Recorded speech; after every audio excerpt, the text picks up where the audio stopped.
computer, and here everybody comes. Oh God. Oh, there are so many familiar names and a face or two. That's great. Look at that. All right. Okay, so it's 7:01. I'd like to thank all of you for being here. My name is Melissa Wilkinson. I am Associate Professor of Art, Painting, and Drawing at Arkansas State University. And I'm so pleased and excited to have a panel talk to supplement the exhibition that is up at the Bradbury Art Museum at my institution, Arkansas State, entitled Star Children. And what tonight's panel talk will be focused on are essentially a very casual discussion about LGBTQ issues in relating to art, but also relating to our experiences. I think this is really valid and important for the region, but also for students who are invested and might find this, a part of their identity or even questioning. So what the format will go like today is each of us will present a 5 to 10 minute discussion about our contribution. And then we will follow up with a kind of Q&A of scripted questions that I've asked for the participants to review a little bit if there is time. So tonight we will start with Rachel Trusty, and Rachel is right there waving. Rachel Trusty is an artist and an educator originally from Russellville, Arkansas. She currently lives in Lawerence, Kansas, where she attends a PhD program in women, gender, and sexuality studies at the University of Kansas. Rock Chalk Jayhawk. Her artwork and doctoral research focus on themes of identity, gender, and representation. And so what we'll do is we'll ask Rachel to start. Thank you so much, Rachel. Thanks. Thank you for that wonderful introduction. Okay, I'm going to share my screen. All right. Okay. Here we go. So my doctoral research actually focuses on queer uses of abstraction, but my work is really representational. So I live in this kind of strange duality. But I thought for the purposes of this presentation, speaking to the work that I have in the show, which is all very representational, I thought that I would talk about 10 of my favorite LGBT contemporary representational artists. So this is meant to be kind of a fun overview. It's not in chronological order. It's meant to be, hopefully for you, a good tool. I've put this PowerPoint, it was actually longer and I cut it down for the purposes. So I put the longer version of this PowerPoint with my notes on my Instagram that I have on the screen at RA Trusty. So if you go there and go to my link tree, you can download this. And it's for you all if you're interested in any of these artists. So the first person I'm going to talk about is LJ Roberts. They're a non-binary artist that lives and works in Brooklyn, and I love their work. I got to see their amazing giant installation, one of their installations in Brooklyn. That was a fiber mixed medium installation. But because we're talking about representation and kind of more figurative work, I focused on this portrait series that they've been doing since 2011. These are all embroidered portraits of people from the LGBT community, and they're just amazingly fabulous, as you can see there. And as you can see on the screen, I put everyone's Instagram handle if they have one and their website. I also wanted to include for fiber and textiles, Pierre Fouché. He really came on the map in the Queer Threads exhibition, which was an amazing exhibition in 2016 that started in LA and then traveled. He definitely considers himself a lace maker first. His portraits, like I said, are most well known, like these here, but then he also makes more abstracted traditional lace works, highly detailed, beautiful wall hangings and installations. So for painting, I have several painters included. The first one is a Black lesbian painter named Micheline Thomas. She does a wide variety of work. So not only painting, but installation, photography, video. She has an amazing like promo bio video on her website that I recommend. But I love her paintings that you see here, strong Black women, a lot about femininity, sexuality, and it's difficult to see from the photographs, but she includes a ton of craft materials, so beading, glitter, things like that into the portraits collage that make them just beautifully textural. I'm all about some texture. It's like my favorite. Alana Farrell is a non-binary artist that I actually discovered on Instagram like last week. This portrait in the middle of K Power that it's titled they just finished this last week, and they select again members of the LGBT community. Usually they're friends or close like acquaintances that pose in their either own personal spaces, or they come to Alana's private space, like her home, their home or their studio, to pose. But there's this beautiful pastel day glow in all of their paintings, and just like this hyper smooth texture that I love. Another interesting painter, Kent Monkman, he's actually a member of the Cree Nation, and his works are different than the other works that I'll show because they really change ideas or challenge ideas of like colonialism and American like nationhood. As you can see, definitely on the right, this like wedding at Sodom, that biblical reference of all men from, you know, different races and cultures, they're coming together. I'm going to look at my reference here. He often includes his gender fluid alter ego named Miss Chief Eagle Testicle, and that's like tickle with your fingers, that you can see on the left there in that portrait. And the quote from his website about this figure is that they're a time-traveling, shape-shifting, supernatural being who reverses the colonial gaze to challenge received notions of history and indigenous peoples. And so you'll see kind of half of his works are these more montage-y type works, and then the other part has this alter ego in them. And he's also made some really heartbreakingly poignant pieces about Black Lives Matter more recently. Jenna Gribben is another portraitist, and she makes these really beautiful, soft, intimate portraits of people in the home.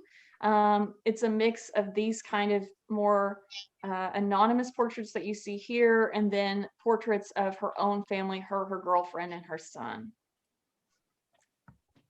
So for performance, if you know me, you know I love performance art and could have made a whole PowerPoint about this, but I'll hold myself back. Casillas is like one of the most well-known artists on here, but they're really just making amazing performance work around queerness and the queer body. On the left, if you're familiar with your art history, there was an older piece from 1972 by Eleanor Anton where she dieted over a period of days and took pictures of her body. Well, here Casillas is like making a modern, very queer version of that, where they actually worked out, dieted for 45 days. And then this image is one of the final images of that series of this like body as medium that one's like forced into, you know, how they want to appear. And building on that, the piece on the right is probably the most well-known piece, where Casillas boxes this piece of raw clay and imbuing it with their own sweat and their handprints and the fist prints. And this is only illuminated by these camera flash bulbs, almost as if like when you're in a fight. And so they do this as a performance, but then later the actual clay piece that has been violently shaped by the body is left as a remnant, as a document of this action. So just really brilliant work.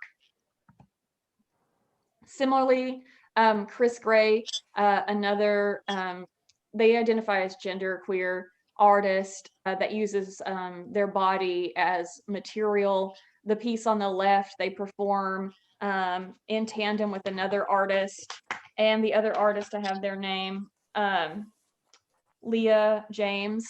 Leah sews into the flesh these porcelain labels that have different things written on them, and then the artist cuts them off the flesh and they fall to the ground and break. And building on that, the piece on the right is this hour-long balancing act where the artist balances the diagnostic manual for mental disorders on their head for, like I said, an hour. So very much commenting on what the queer body is and this idea of the categorization, the pathologization of it over time, and fighting back against that. So a couple of illustrators I love, both from Instagram. I love my Instagram. It's like a great place to find queer artists. Felix Dion, his illustrations are beautiful from what I can tell. They're ink. I own a print of myself with like two witches flying by night. I got it for Halloween. But you can see here some of his pieces are really tender and some are very, very erotic. He seems to be updating his websites lately, so I gave you the references that I could find there for what he has, that's his work now, but really beautiful work. He works from live models in the home, and for a long time on his Instagram, he also posted his process more, but like I said, he seems to have redone it lately and there's not much. I found this artist last week, Jennifer Prince, amazing, poppy, comic style fun, all lesbian or woman identified. I don't want to make, assumptions, imagery, retro, and just brilliant, brilliant pieces like the two you could see here. So I'm going to wrap it up. I just want to quickly do a quick overview of things for you all.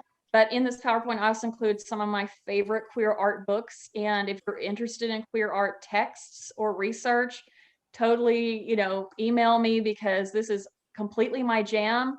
The fiber artists that I talked about today are all we're both in Queer Threads that has some really amazing interviews in the back as a resource. Otherwise, it's a more theoretical text, but the rest are just absolutely beautiful picture books. So that's it. Thank you so much for listening, and I'm going to pass it back to Melissa. Thank you so much, Rachel. That was lovely. I learned a lot. I feel like I'm in NPR a little bit. That was great. That was great. So next we have Joel Parsons, and I was first introduced to Joel Parsons by seeing his musical performance as the lead singer of the Dixie Dicks, a well-known queer band in Memphis who tours often. I'm sure it's been a little quiet since the pandemic started, but in his day job, he is both an artist, he's an educator, and he's a curator based over here in Memphis, Tennessee. And so I'll start off saying hi to Joel. Hi, Joel. Hey, thanks so much for having me. That PowerPoint was so wonderful. I did not prepare a PowerPoint. I might have misunderstood the assignment, but as a queer person, I claim that as my right, and I'm just going to go forward confidently with what I have. I just wanted to talk a little bit about sort of how I think about queerness in relationship to what I make, and I'm going to try to be brief, and hopefully we can have some conversation at the end, because I think that's always the most exciting part. First I wanted to say that I'm so excited that the show exists. I grew up in Arkansas and I never saw a show like this. I think about what it would have meant for a young me to experience this and just to know that people are out there working and making in this way. And so I'm very excited to be in the show and to be part of the conversation around the show. It's really meaningful to me. So I just want to thank everyone who has organized the show or been any part of it, everyone at the museum and Missy and for sticking your neck out in a way and doing what I think is really important work. I think there is a level of representation in the show that is really important, right? Representation of non-normative bodies, of bodies that are coded as LGBTQIA and that is uncommon, not just, in exhibitions at small museums in the South, but in the art world, right? And so I think this is really essential and important work to represent these bodies. I'm also really interested in conversations that pick up where representation ends. And this has been a question of my work, especially recently, right? The question of, well, if there aren't two dicks, if there aren't two bodies coded as female embracing, right? If there aren't bodies that are transgressing norms of how we're supposed to look or how we're supposed to act, if those bodies aren't in the frame, how do we manifest queerness, right? How do we conjure queerness in that work? What is a queer aesthetic, right? What is queer abstraction? And I don't have answers to those questions, but I'm working toward them, right? And I think they're important questions that are driving my work, because to me, queerness cannot be fully represented, right? Queerness is about approaching infinity. Queerness is about the multiplication of bodies, identities, genders, sexualities, ways of being and relating that exponentially multiply. And the norm has set a trap for us in a way, this very comforting, kind of enticing idea that we can know. That we can know the discrete number of genders, right? That we can know exactly how it's okay to be in the world, and that there's this way of being, and there's this, you're this gender, they relate in this way, and it's very tidy and neat and comforting, right? But it's a misleading kind of comfort. I think queer people have realized that it's a kind of comfort that restricts and reduces who we are and what we can be. And so this is all related to why I make art, and why also, why I teach, and why I perform, why I love my band, the Dicks. We dropped the Dixie from our name, important move for us last year. We're now the Dicks. But why I love performing with them and making spaces sort of between performance art and music and bringing people together in that way, or why I host dinner parties, or why I plant roses in my backyard, right? But any creative act that I engage in is related to this idea of queerness, I think. And it's because I don't live in the world that I want to live in. The world that I live in is hostile to me. It tries to restrict and reduce me and my people. And so I have to make the world that I want to live in. I don't have another choice. And so sometimes that's called art, and sometimes that's called teaching, and sometimes that's called weirdo queer country music, and sometimes that's called dinner party. But I need that world to have space for gender and identity and pleasure and sexuality and relationships and ways of being to multiply exponentially. So I'm trying to make space. I'm trying to make a world where we can continue to uncover new and better ways of being and finding pleasure and relating to one another. And so when that is called art, right, when it's kind of easily manifested in objects, like what's in the show at the museum, I want those objects to act in queer ways as much as objects can. And I'm still trying to figure out what that means, right? And the best, most effective ways to do that, right? But I want those objects to have multivalent identities, right? I want them to be paintings and sculptures and photographs and drawings and jewelry storage and memorials and. But I want to pack as much identity in these objects as I can and make them slippery, make them move in and out of different categories, to make them difficult to pin down, which I think is part of queerness.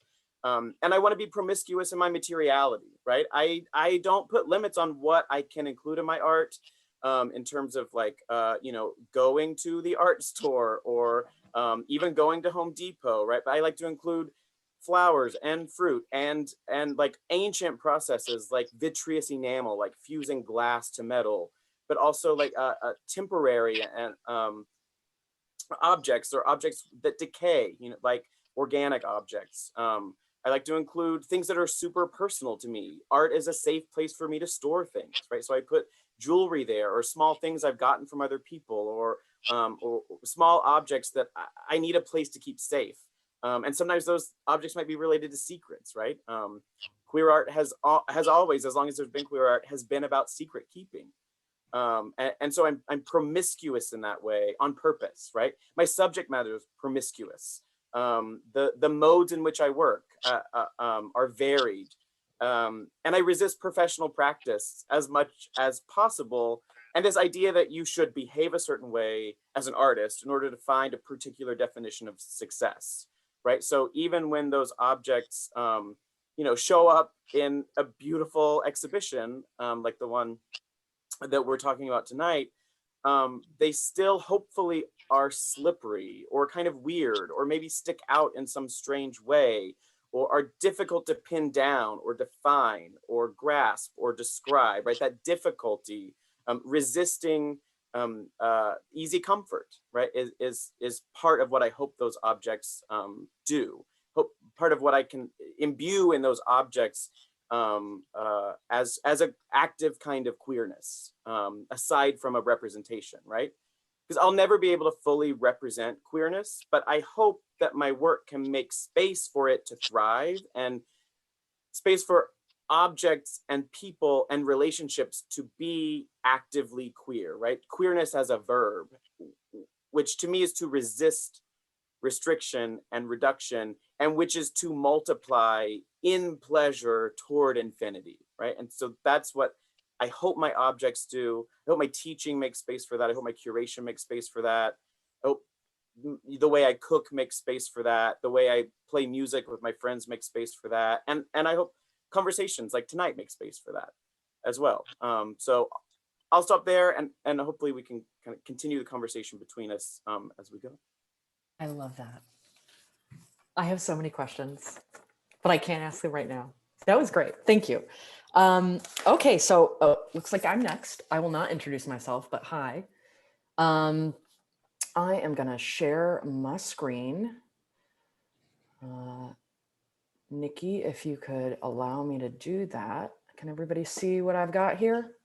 Yeah? Okay. So a little bit of backstory. A little over 3 years ago, I started taking about an hour a day to produce random daily thoughts. I systematically documented all the things that I found interesting on a daily basis, and I would compile a list. It became a discipline that forced me to be present in my world very differently, as a kind of comedic yet vulnerable character, but also as a tabula rasa, a blank slate, open to wherever the wind may sweep me. I do these daily thoughts, and I generally share them, and I've shared them on social media until fairly recently. And I've done them as a kind of art project, reflecting a kind of consideration that panders to the contemporary need for efficiency and the ridiculous notion that shorthand can actually encompass incredibly complex ideas. But the thing is people love lists, right? It's clickbait. This particular list is a list of insights that I've discovered and cherished after coming out, both to confront my own issues of shame, identity projection, and living into something that doesn't fit within the patriarchal structure scripted for me by culture. So that's a picture of me at 17 years old. So my list, number 1, cats, but mostly dogs. Shared and equitable distribution of labor in the household. We were cottagecore before cottagecore was even a thing. Lesbians. The footwear is versatile, allowing you to both go formal and casual. You can move anywhere and have friends with a big thing in common. The tribe is loyal, and we are always thirsty for fresh meat. You always have a good lawyer, plumber, and personal trainer in your social circle, all of which are extremely important to greater success in life. You'll get to hear all about how men think it's cool because they love lesbians. In the space between chaos and shape, there was another chance, Jeanette Winterson. When you show people your new screen and porch, people automatically assume you built it. You are never left in the dark about whether a woman has a boyfriend because she repeats that he indeed does exist ad nauseum. You will always know. Your dates will almost always have sheets on their bed and toilet paper in their bathroom. The long, awkward silence of a gynecologist trying to figure out why you wouldn't want to be on birth control after you say you aren't trying to get pregnant. You both like the same house temperature. Each time you love, love as deeply as if it were forever. Audre Lorde. The lesbian head nod and finger guns. We all do it everywhere in the world, and we all speak the same language. It is no longer a negative thing that I look like a lesbian, and that is because I am a lesbian. People care so much about you that they debate your existence. When people figure out you're gay and want to code their acceptance, they often say, oh, I watch Ellen. Old lesbians. We'll just sit on this one for a second. I no longer have to think of myself in secret, living an imposter's life. Someone will remember us, I say, even in another time. Sappho. You will know immediately which places you will buy a cake from in town. The Subaru, terry cotton ankle socks, and a complete lack of pregnancy. You get honorary residency in California and become a wilderness expert. Trust me, that happened. You get what family finally means. You can wear leather pants and rock them. You may even pair them with a ring of keys on a carabiner. Carol was like a secret spreading through her. Patricia Highsmith. You both agree that soup can be an entire meal. You can wear cargos, unironically, actually using the pockets. I could finally sit the way I wanted and not have to hear all about it. Fry green tomatoes over cabaret any day. By the way, your book collection will grow exponentially with a new genre. Did you know there's a dance version to Amazing Grace? Your incessant fixation on Madonna and unexplained need to mount your bike on the wall in your house, raise chickens and fix things. You get asked decorating advice at cocktail parties while simultaneously being asked to take a look at the broken garbage disposal. You actually get invited to cocktail parties. 40% of homeless youth are LGBTQ. The fact that drag queens have to wear waist trainers and we wear basketball shorts and not to any basketball games. You learn how to patiently explain that there isn't a man in the relationship. That's kind of the idea. You get to hear about whatever other lesbian you might look like because you've got the same hair, and be nice and calm when saying, no, we're definitely not sisters. This happens on a weekly basis. Lying is done with words and also with silence. Adrian Reich. Now when I say a celebrity is secretly gay, I finally have the credentials to back it up. You get to hear about how nobody cares about who you sleep with while simultaneously watching the right wing constantly bring it up. We can have our hair both ways, long and short at the same time. Know what the hardest part of riding a scooter is? Telling your parents you're gay. 4 in 10 LGBT youth say the community in which they live is not accepting of LGBT people. Lilith Fair and the 90s never ended for us. Who needs Grindr when you have learned to walk into any room and sense another one, like a lighthouse in the dark? That's Rosie Perez, by the way. Again and again, dancing. Of course, the secret handshake. The only queer people are those who don't love anybody. Rita Mae Brown. Nobody can use it as an insult to throw at you anymore because, yep. Over 3/4 of LGBT youth say they know things will get better. And finally, the wonderful, intelligent, unapologetic, beautiful women.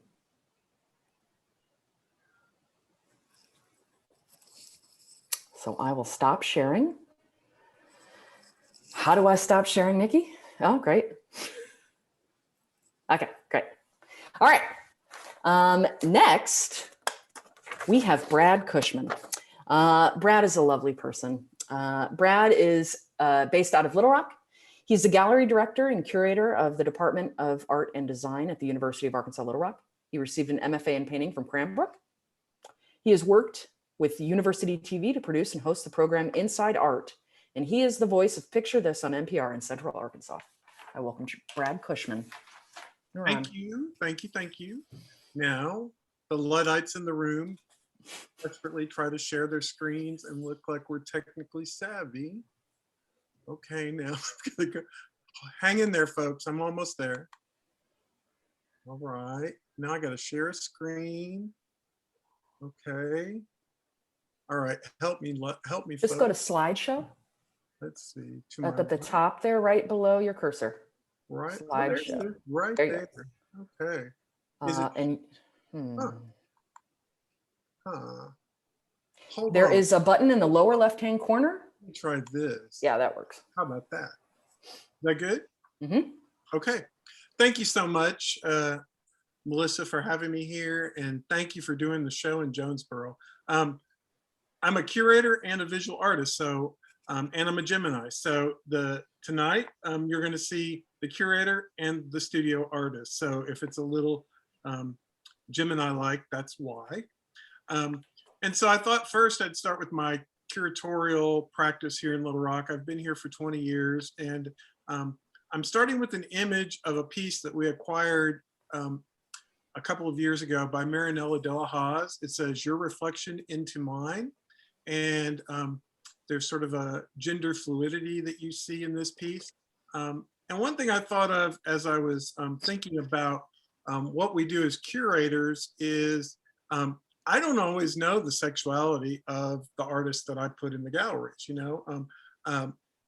I don't know Marianella's sexuality, and it doesn't matter, but she is dealing with gender fluidity in the piece.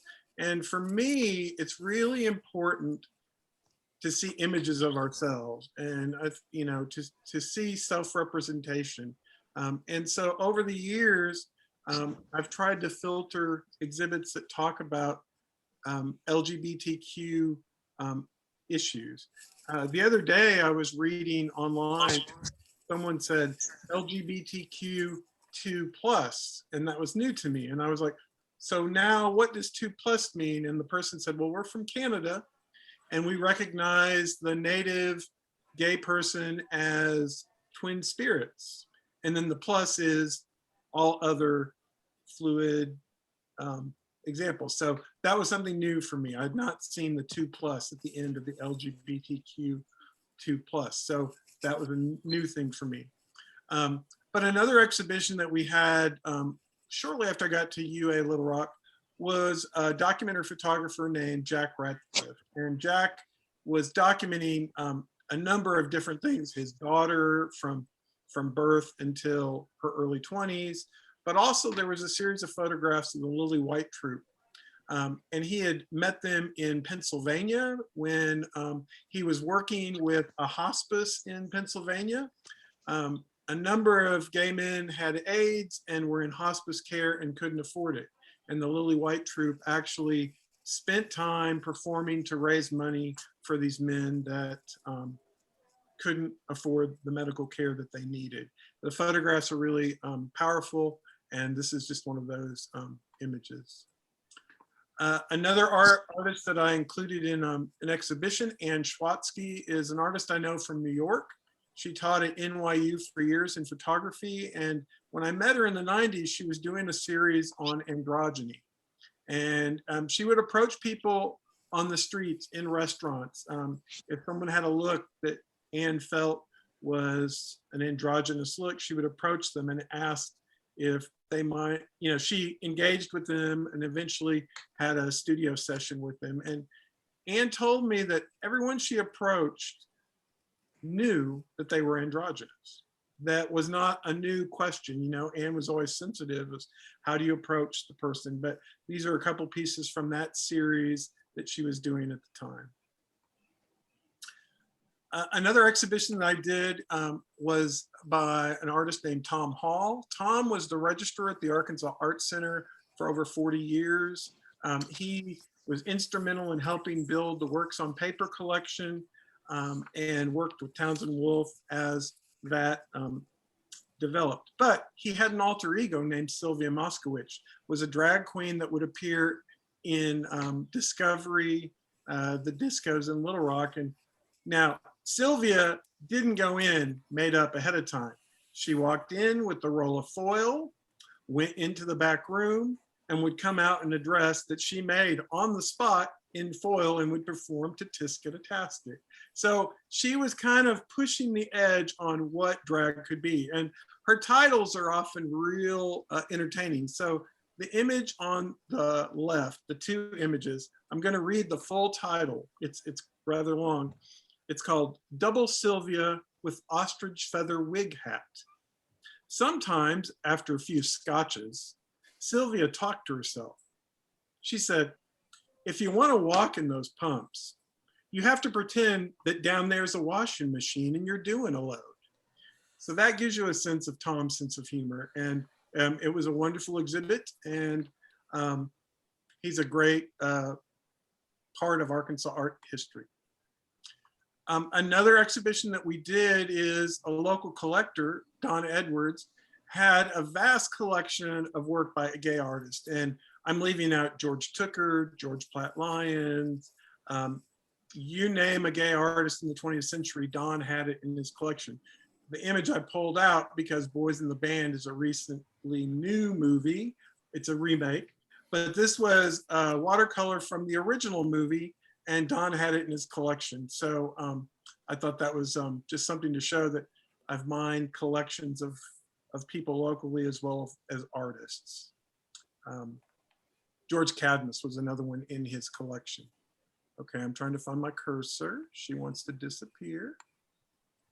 And then another artist that some of you might know, he lives in Memphis, teaches at Ole Miss. Joshua Brindley, we did an exhibition a few years ago called Masculine Projections. And what Josh was doing at the time, he was sort of mining social media platforms and pulling off sort of the hyper masculine profiles. And then he was projecting them onto himself and then photographing that. And so you're seeing a photograph projected onto Josh's body, and then he then presents those as his pieces. He grew up in the South in a home that questioned his masculinity and his sexuality, and this is what he's addressing in his work. It's powerful work, and it was a fun show to do because I didn't know him, and so we enjoyed that exchange. The other thing that I wanted to sort of bring up for any of the students in the room tonight, don't expect to get everything in the classroom. You're not going to hear about gay writers, gay artists. Sometimes you might, but you're not going to hear about a whole lot. And these are two books that I have. It's funny, Rachel and I both are like, here's some books by gay writers. And so I think it's real important. You have to do sort of self-education. You have to get out there and dig, because you might have a week with a gay artist in an appreciation class, or you may not. So I'm just encouraging people to really do some self-education. And I say that because I grew up in Springfield, Illinois, and I did printmaking as early as 6th grade. I went to Springfield High School. It was just last year that I learned who Ruth Ellis is. Ruth Ellis was born in my hometown. She went to my high school. She moved to Detroit and had her own letterpress studio, and she was an openly gay woman in Detroit. She lived to be 101. Her studio and home became a place for activists to come to and celebrate their rights. I'd never heard of her. Okay, so and I learned about her through Delita Martin, because Delita Martin did a portrait of her that they then auctioned off to support the Ruth Ellis Center in Detroit, which helps LGBT youth and other LGBTQ advocacy. So again, I mean, self-educate yourself, learn about people. And these are people that we assume everybody knows, but you know, it wasn't until 20 years ago that I learned who Bayard Rustin was, the gay man who organized the March on Washington and the Civil Rights Movement. And James Baldwin and Lorraine Hansberry. I mean, amazing figures that never came up in classes that I had in college, let alone in high school. But I'm so glad I know them now because they're strong gay voices, bisexual voices that are important for us to know about. So that's that. So as an artist, as I began teaching, I started collecting wrong answers by students because they were funny. And so this piece is a piece I did based on The Absinthe Drinker, which is based on The Absinthe Drinker by Degas. So I will come back to this in a second, but that became a fun way for me cathartically to tear up textbooks, to cut into them, to create new imagery. Now, growing up, and Joel mentioned this, we all had secrets. I loved Bewitched, okay, because she had a secret. She couldn't tell anybody she was a witch, right? And so I was watching that show, and there was this character named Uncle Arthur, right? Paul Lynde. Now, Paul Lynde was a gay man, but he was closeted. And in the People magazine in 1976, which is hard to believe, they show him and they do an expose with his chauffeur, bodyguard, hairstylist, and sweet mate. Now, it was his partner, right? And so, I mean, I'm taking all of this in, and that is a photograph of my brother and I. I wish I still had those curtains that my mom had. We don't. But we were watching TV, watching the camp, the kitsch of the Carol Burnett show. Well, I loved her so much, and my parents were so great that in 1974, they took us to St. Louis to see I Do, I Do with Rock Hudson and Carol Burnett. Well, how ironic is that? It's about marriage and the arc of a marriage and what people go through. What's curious is inside this program is Rock and his leading ladies, hyper masculine. There he is, the All-American. He's even playing a Native American. Rock Hudson is the All-American heterosexual guy, right? Right. So part of that absent drinker and part of Rock Hudson and Paul Lynde and Science Equals Death is I came out in the 90s when AIDS was at its height in the Bible Belt in Southeast Oklahoma, okay? So silence equals death or silence equals invisibility, however you want to put it. I mean, that's what I was thinking about as I put this together today. So what I started to do, I did a series because the term, have you been tested, became a very common thing that people would say in the bars, socially, on a hookup. And so I was doing printmaking at the time. And so I would take the examination blue book. And if you weren't aware, there were HIV blood cards in the 90s, and you would have to go to the doctor, they would prick your finger, and each circle would be filled with blood, and they'd send the card off, and then you waited for 3 weeks or a month, and you swore you would never have sex again, you prayed that you were okay, and you had to wait and go back and get the test results. Well, I took all of that and the wrong answers by students, and I did a whole series called Have You Been Tested? And I'm not going to go into all these, but that just gives you a sense of the wallpaper, the feel. I will show you just a couple details. Byzantine Bacchus. And what I did is I took the collages and then I pulled in magic tricks like the invisible refilling glass of wine and sort of wove all that together on this tapestry of old used wallpaper. This is one cubism work done by Cuban artists, which I thought was rather, I mean, sometimes the humor writes itself. So this is from the National Geographics, but I dropped in the Picasso in the street. This is all before Photoshop. And here is the new cigar trick, which I thought went well with the Cuban parody. And then there is Picasso, Fidel Castro combo. So in Arkansas, I had the fortune to meet my husband online, Bobby Williams Cushman. And because of my parodies of art history, I thought, well, why don't we put ourselves in it? So we've done a series together as satyrs and other things. These are a couple of the satyr imagery. But I get back to I Do, I Do. So Bobby and I decided in 2013 that we wanted to marry, and it wasn't legal in Arkansas. Donna Pinkley had approached us to be part of the Sticks and Stones series that she's done, where she asks interracial couples, have you had anything negative said to you about your relationship? And at first we were like, no, not really. And I said jokingly, because I'd heard it, well, there you go, taking another one of our good Black men. And Donna says, that's what I'm talking about. So she came and she photographed us, and there's a whole series of photographs.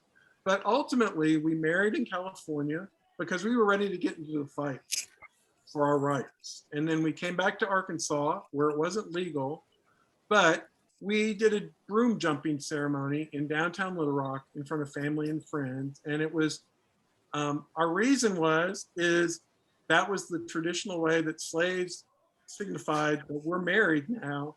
And so we did this on the steps of the Terry House in downtown Little Rock. And of course, we're now married legally. And several people have said, once it was legalized, they said, well, are you going to get married now? I said, no, we are married legally in California's eyes. So that just kind of is a short summary of who I am as a gay man and some of my experiences. So thank you. Thank you, Brad. You can, let's see, you can probably just press escape, maybe? I'm going to try. Here we go. Stop sharing. Awesome. Okay. Thank you, Brad. That was beautiful. We have about 13 minutes left. I sent a few questions out to y'all. Maybe you had some time to ponder it. So anybody can start. I'm curious about what's the earliest queer art you were exposed to?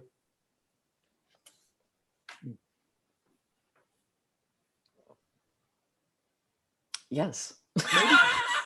David Hockney. David Hockney, I think. I saw a show in Chicago called Hockney Paints the Stage, and it was all his set designs and dioramas, and it blew me away. Yeah. I have a funny story about this. It was like my first day in art history as a freshman. And I came from a very religious Southern Baptist background. And my professor, Dr. Seymour, shows a picture of Gilbert and George fully naked there. And I was like, ah! I had never seen anything like it. But yeah, that was my foray into it. But later, I really started loving Mike Kelly's work because I was really into mixed media fiber as an undergrad. And so I would say, I'm sure I learned who Gilbert and George was right after that, but it was just like, but like Mike Kelly was the first artist that I really used as an inspiration for my own work. Jill, you got a juicy one? No, not really. It must have been in a classroom in college. I'm sure there were movies and music that I was exposed to, but any kind of any identification on the surface had been stripped away by the time it got to me, and I had to kind of piece things together and read between the lines, and so I think I've always kind of been constructing or reconstructing kind of identifications. Maybe the first artist, like capital A artist, when you think of like, I'm gonna go to the museum, who like had an impact on me was probably Felix Gonzalez Torres. And I remember being really struck, and still am, by like sort of the poetry and the nuance and the difficulty of the work, and the subversive quality of the work, the pleasure and the subversiveness at the same time. And I think that really stuck with me. Mine was, I grew up just outside of Chicago. And I remember, I'm 40, so I grew up during the AIDS epidemic, or at least coming of age during the AIDS epidemic. And I remember being downtown Chicago and seeing a giant city bus with the Grand Fury artwork advertisement on it, the sort of AIDS awareness, the couples kissing. And it was the first image I ever saw of two women kissing. And I remember as we were walking the street, I grabbed my mother's arm and I went, oh, what is that? And she said, we'll talk about it later. And we never did. We talked about it like 30 years later.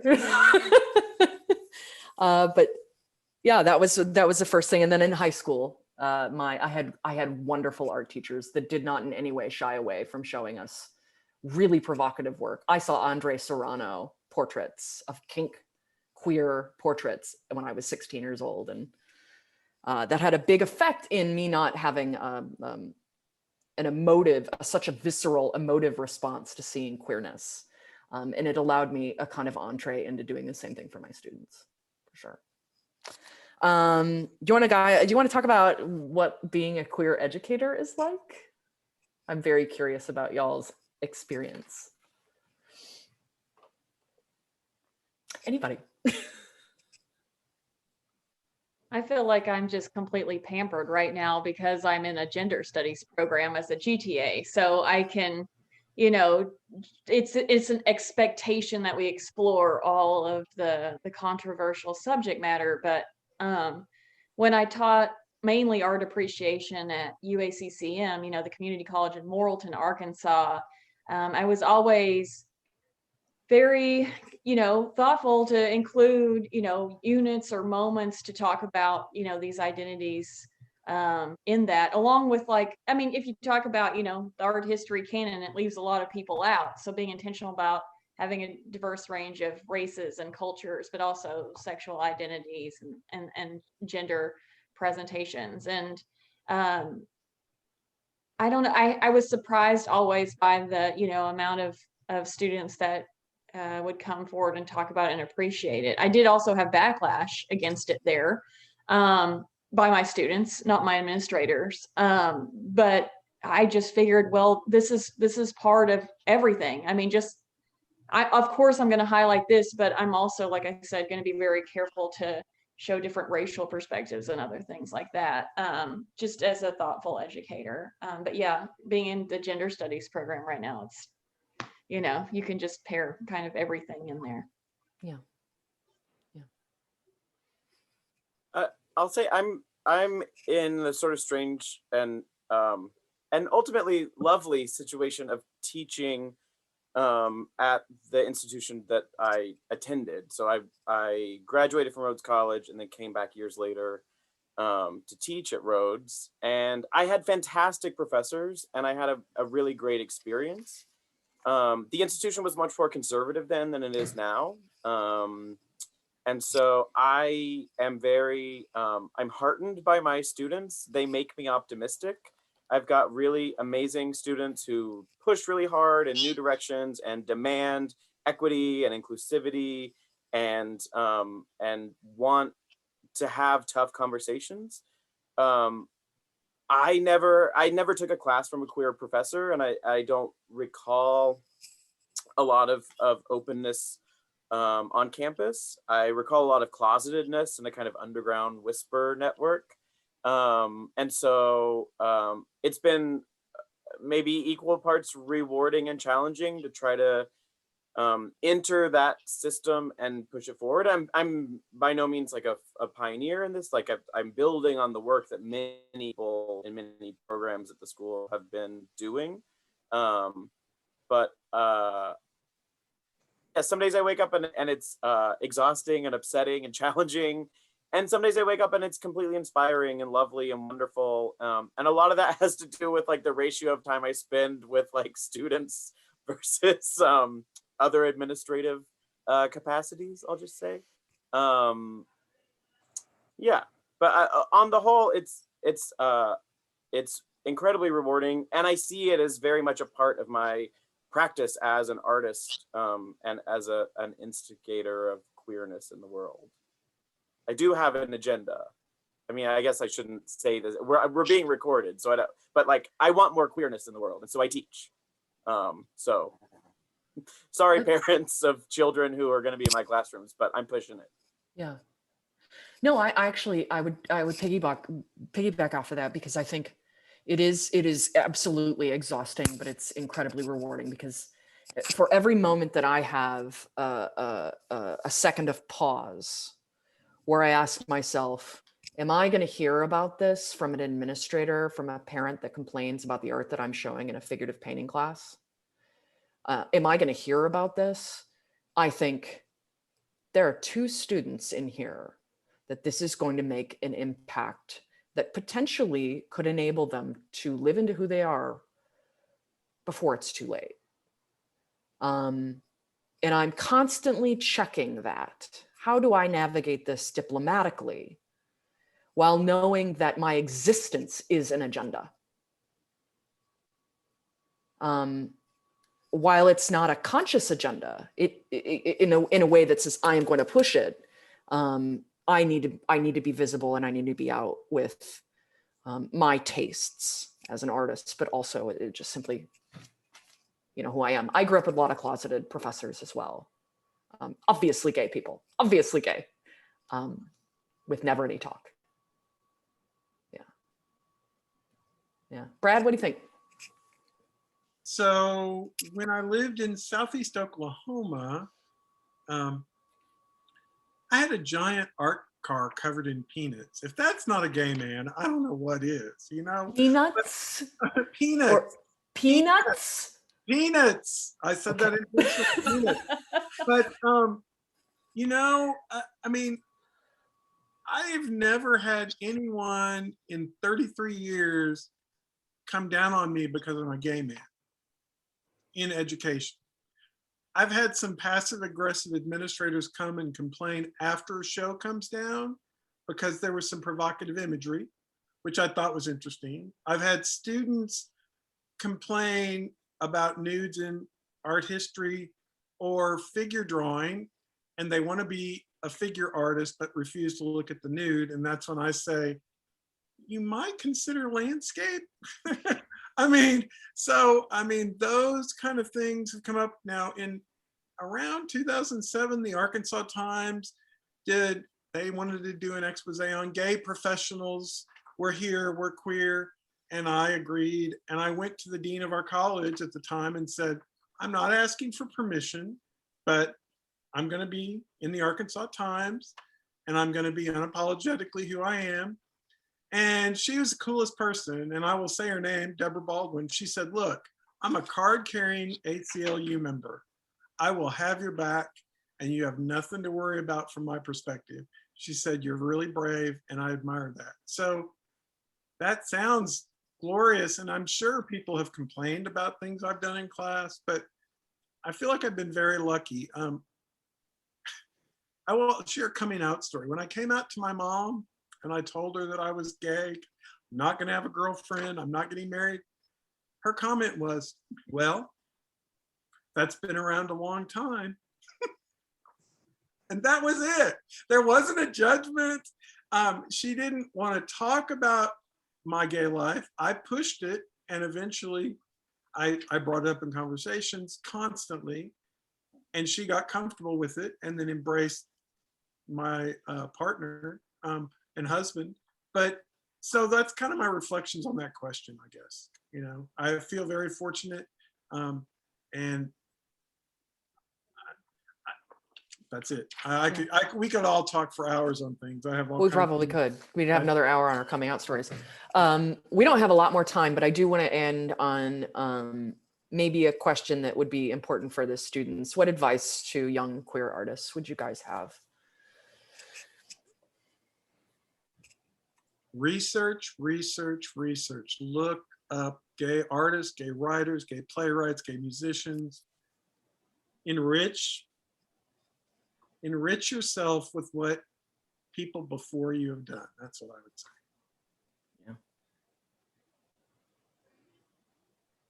I would agree with that. There is so much that we don't talk about, that so much until after I came out, I didn't know about, that allows me to speak in a language and move within a culture that is my own, but yet I am not privy to yet. Like, everything changed in terms of how I revisited things I once loved and why I love them, but also just simply exposure. filling in the gaps of my education was really important, to speak with authority, other than just living with a wife and dating women and in embodying a body that is a little, moves around atypically from, femininity. But yeah, knowing your history, I think, I would tell my younger self that.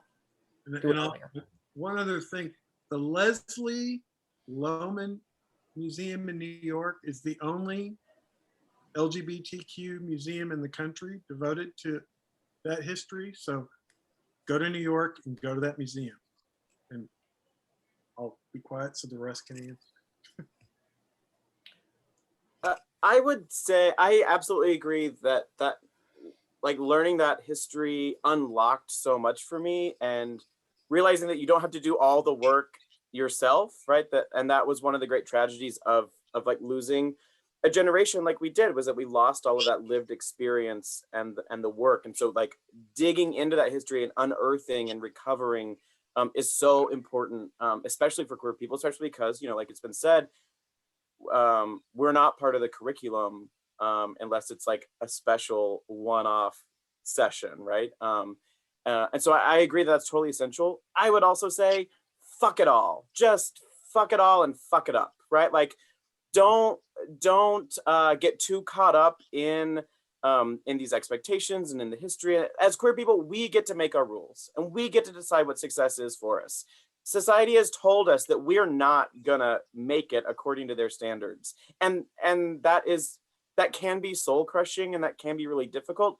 It can also be so liberating to realize that you don't have to play by those rules, and you can be who you want to be, make what you want to make, define success how you want to define it, make your family, make your community, make your art, make your world what you want it to be, outside of those restrictions and expectations. And so I was just having a conversation with one of my students today, and we kind of came to the end of the conversation. I was like, I guess what I'm saying is fuck it up. Like, and so I guess that comes up a lot in my pedagogy. But I think it's important, especially for students, for undergraduate students in particular.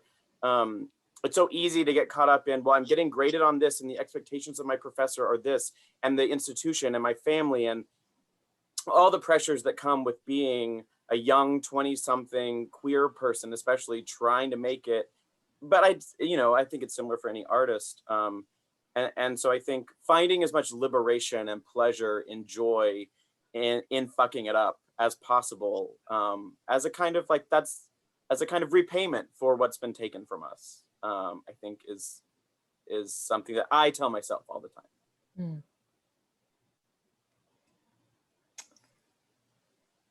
And don't you think, though, also, because putting in the work, I mean, whatever that is, if you're fucking it up, but putting in the time, I mean, I think that's the one thing that we all realize. You got to show up and be present in the studio to do whatever you're going to do, whatever that studio is. You got to do the work, I was going to share with you guys, there's this show on NPR called The Hidden Brain. And I don't know if any of you have heard it, but the one Sunday was all about how gay identity and radical gayness is accepted now more than ever. Now, we could debate all that, but they had an interesting statistic, and it said in 1988, when they asked the question about same-sex marriage, it said 11.6 people accepted it. In 2018, it was 68%. So while there's still a whole lot to do, it was talking about how mindsets do change. And so things do change, in bits and pieces, and it could swing back again, but that was curious to me. I was kind of curious about them talking about that and what the brain will accept or not accept. Yeah. I think I was asked once in a job interview if my paint, and I was just out of grad school and I was interviewing at Swarthmore College, and it was by a very conservative painter who's probably still there and will never hear this, but painted cows. And he asked me, "Do you make political? Are you paintings political?" And I said, "Painting in is in and of itself a political act. Being an artist is a political act. And the longer I lived with that question and like rolling through interviews I've screwed up in my head for years, I think living as a queer person is a political act. There is no way around it. There is no, even if I kept it secret, it would still be a political act.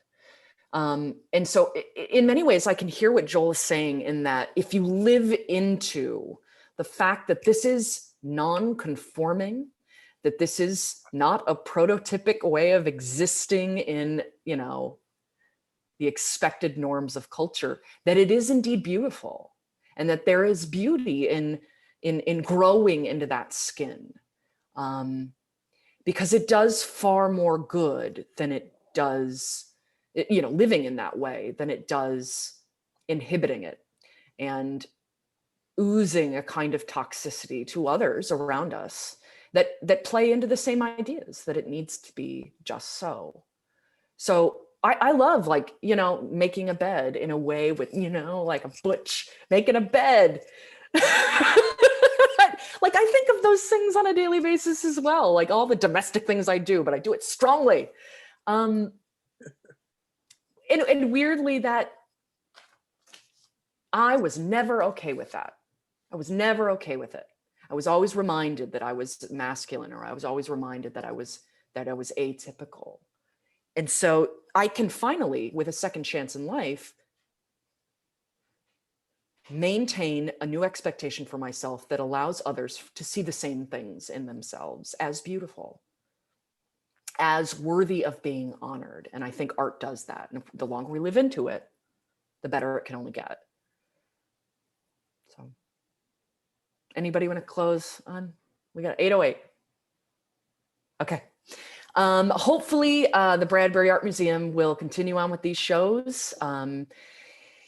Hopefully there won't be a blowback, but it will be a wonderful staple in this community, and hopefully we'll hear great things about this. And I thank you all for your time. Thank you, Joel. Thank you, Brad. Thank you, Rachel. Thank you, Hillary. Thank you, Nikki Arnell, for moderating, who is not actually wearing the collar. And I appreciate your time, and hopefully we'll have another one of these again and not too far away. Cheers, everybody. Cheers. Thank you. Cheers. Thank you all so much. Have a great night. Nikki, you can end us.